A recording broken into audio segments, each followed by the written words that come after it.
you can't put experience in a box. What does this mean?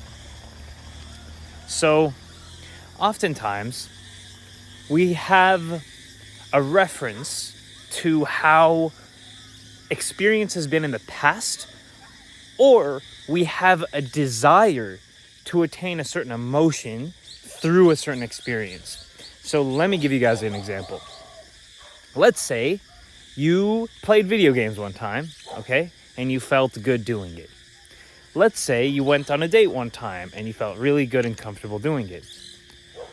The next time you do that, so the first time you did it, you didn't know what would happen because it was completely unknown. Then you entered the unknown and you discovered something. Oh, this actually feels really good. Let's just say, right? Then the next time you do it, it's still the unknown. You still don't know what'll happen, but you think you know what'll happen because you had a similar experience in the past. And pleasurable experiences pull us in, right? Pleasurable experiences feel good. We all want to feel good. And so, if you go into this experience now with the expectation as it was in the past, you're putting it in a box, and that's not reality, right? You don't know what'll happen. You go on a date the first time. The woman you go on a date with, you have an amazing connection. You go on on a second date with that very same woman. Maybe she had a bad day that day. Maybe she realized that she doesn't want to keep on going on it. Whatever, infinite possibilities. Maybe the location isn't the best.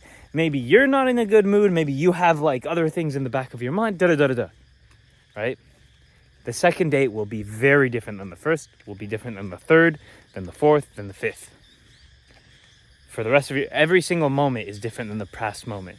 But in order to keep us safe, our mind tries to create patterns and tries to put things in patterns, putting experience in a box. I went to this place one time and it was safe. So it'll probably be safe the second time, probably be safe the third time, And why is this harmful for us at times? Because everything is constantly changing. What you may have done at one point, let's say you had a hobby when you were a kid, as let's just say painting, and that was meaningful to you as a kid.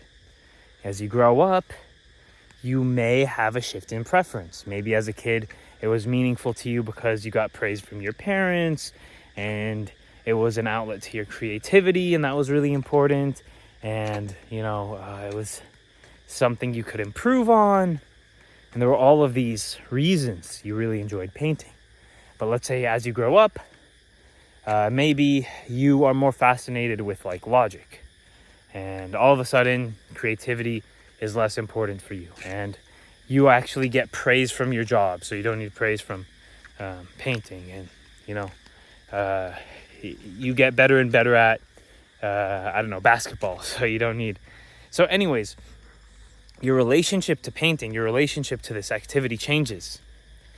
And if you keep on going back to painting, trying to feel blissful or feel good by painting because that's how you felt when you were a kid because of all of these real reasons, and you don't accept that it's not the same anymore, you're going to have a bad time. And so this is reality always, right? You're always being guided by what is happening right now. And your relationship and perspective to something in the past is always shifting and may not be the same in the present. An example is, let's say you really want to feel social and good in a social situation, but let's say you feel out of place, and let's say you feel kind of ostracized even, or you just don't feel connected to the people there, right? But because you love connection and you love feeling good in a social situation, you try your best to shove down that feeling of there's no connection, I feel out of place, and you just try to make yourself feel good and connected to people. But there's probably a reason you don't feel connected, and that reason is very real. And by allowing yourself to feel that feeling, you're like, something's off. And that feeling will guide you to what is off and why you don't feel connected. And so it's very important that you allow yourself to feel how you feel. Let's say you're living in, let's say you're living in your parents' house. And when you were a kid, it was fucking amazing, right? You were taken care of, you felt safe, you were provided for. But as you grow up, you have different needs. Maybe independence, maybe you want to grow up as a human being, right? And maturity is becoming more and more important to you as you age. So your relationship to living, for instance, at your parents' house will shift. But if you question yourself and you ask yourself, hey, why don't I love living at my parents' house as much as I did when I was a child? It will shove down the real reasons and the real desires you have of why it's not right for you.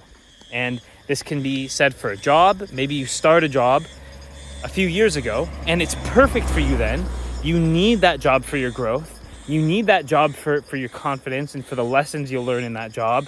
And maybe you love the people that you're working with and all of this. But as you grow up and as you age, as you grow and as you mature, these things that you went to the job for, they'll shift and they'll be satisfied.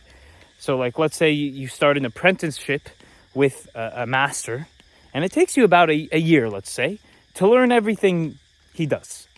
So after that year, your relationship to that job will be completely different, because at first you're this hungry student wanting to learn everything, and after a year, there's not much more for you to learn. Maybe you're still that hungry student, maybe you still want to learn, but that gap has closed.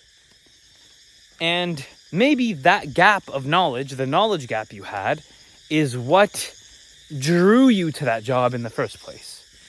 So I'm just giving you all of these examples to hammer in how experience changes and how our emotions are there for us and how we can't put any experience in a box. And any one experience can be completely different than another, and we cannot expect anything. One time you go to pet a cat, and it'll be the most blissful, pleasant thing in the world. The next time you go, maybe you don't have the patience for petting a cat, and maybe you can't really connect to the cat, even though the cat might be cute and fluffy, And I'm just using this as an example because this works for anything. You can't expect any situation to make you feel any way.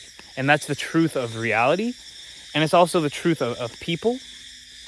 You can't put people in a box. People are always changing and growing just as you are.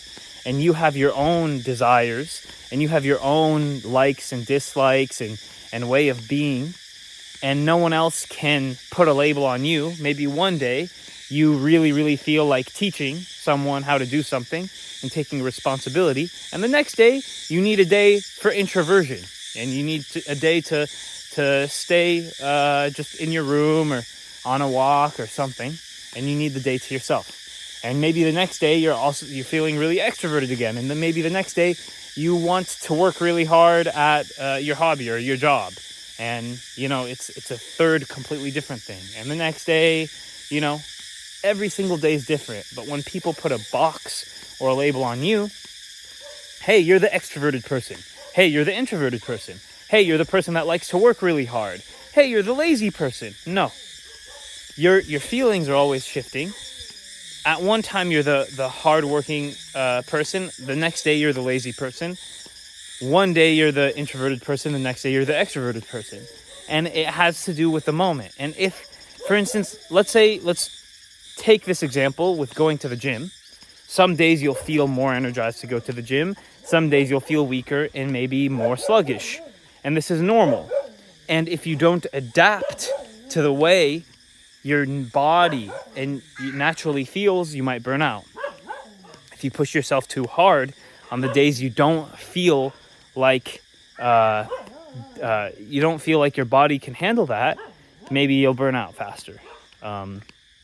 So having an expectation of how we feel and how putting a box on ourselves and putting a box on other people is also going to be a bad time, right? And so, one sec, there's a car. Oof.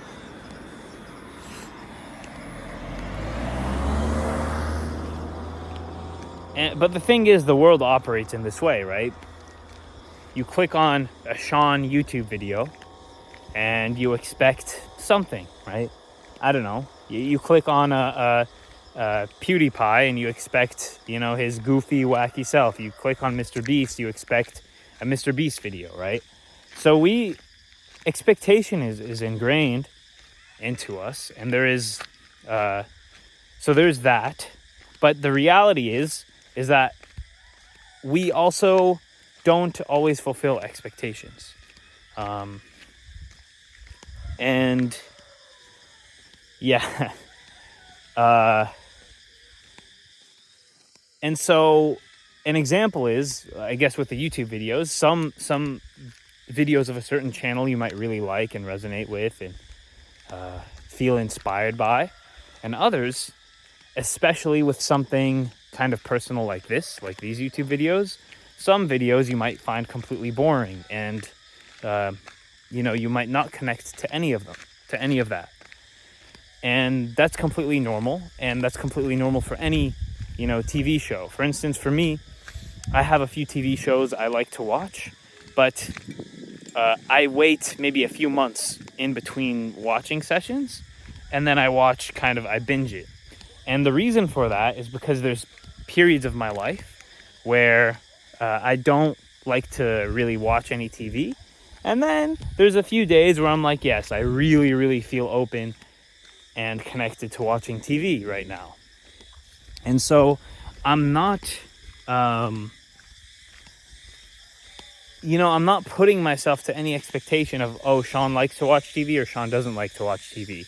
I'm just letting what naturally flows and what I naturally feel in that moment to guide my actions.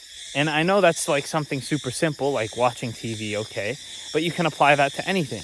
You can apply that to where you live. You can apply that to how hard you work in your job. You can apply that to what you do in your job.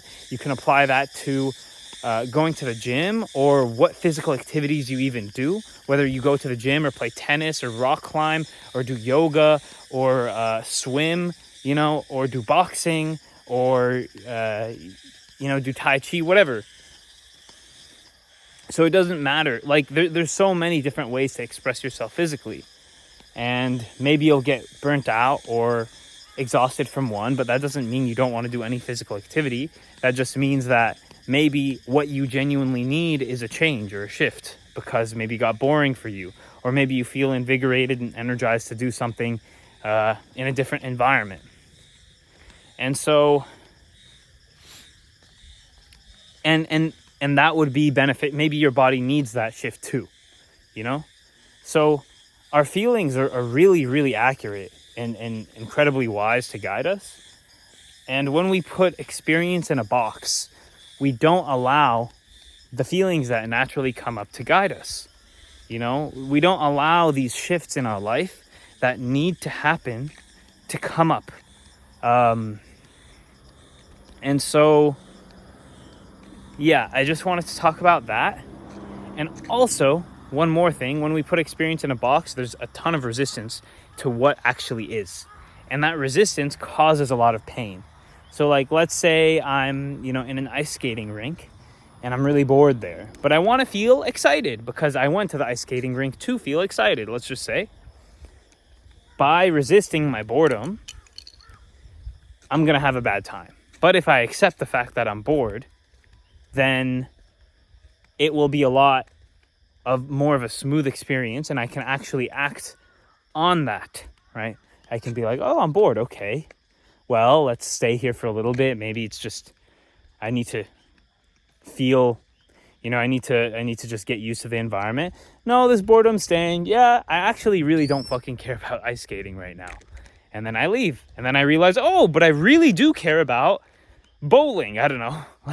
And then I'll go bowling instead. And through listening to my emotions in that moment, I can learn myself better, and I can learn more accurately how to, what is actually really important to me. And, maybe I get bored there because it's something completely different, right? And so I invite you to do the same. There will be unpleasant emotions like boredom, dislike, agitation, discontent, stuff like this. And they're there for a reason. Because maybe behind the discontent is something fucking incredibly beautiful that you're not allowing yourself to see. Maybe there's a lot of discontent at your job, and because you really don't want to accept that discontent, you're staying in your job. But if you allow that discontent in, and you allow yourself to feel that discontent, you're like, fuck, I hate my job because I've always wanted to be an astronaut. And if you follow that discontent, maybe you'll have the courage to start your path as an astronaut, and your life will completely shift and change. And you'll realize, wow, I was living a lie this whole time. Now I'm on my path. And even though I'm not, quote, there yet, I'm a lot happier honoring what I actually really want to do. And, you don't have to say astronaut. You can say anything, right? And so these emotions are there. And especially the negative ones, they can be hard to feel, but they're there for you. And when we put experience in a box, not only do we deny that these things exist because we want other things to exist, but also we, so that creates a lot of suffering, and also we block out the guidance of these emotions. And these emotions are really, really, really incredible guides to what you truly desire, to what you truly, want in your life. And living in this way of acceptance to whatever the present moment brings, even if there's a lot of chaos and fog and you don't know what any of this means at the moment, if you do your best to open yourself up to what is, and simply by noticing when you are closed off and when you really, really want and desire a certain outcome that isn't there. That's how we open ourselves, by just noticing when we're closed. Simply by living through this way to the best of your capacity, because there's always deeper levels. But through living in this way, you will slowly but surely learn to be more and more in tune and aligned to yourself. And this is a process that takes a lifetime. There's always deeper levels we can go as we're evolving as a species. We literally came from being animals, being monkeys. So we're still evolving. We're still discovering the depth and the layers of ourself as a species. And through you partaking in this awareness, self-awareness, you are literally evolving the human species, where the next generation will be more clear, and the next generation will be more clear and have more awareness and be more in tune and have a deeper level of consciousness, because that's what you are literally, you're evolving yourself. You are changing your genes in this moment through awareness. And the deeper and deeper we can accept reality and not put it in a box and see it for what it is, because there's so many layers, the deeper we can relax into that, which is a skill. And there's always growth in the level of your relaxation into reality.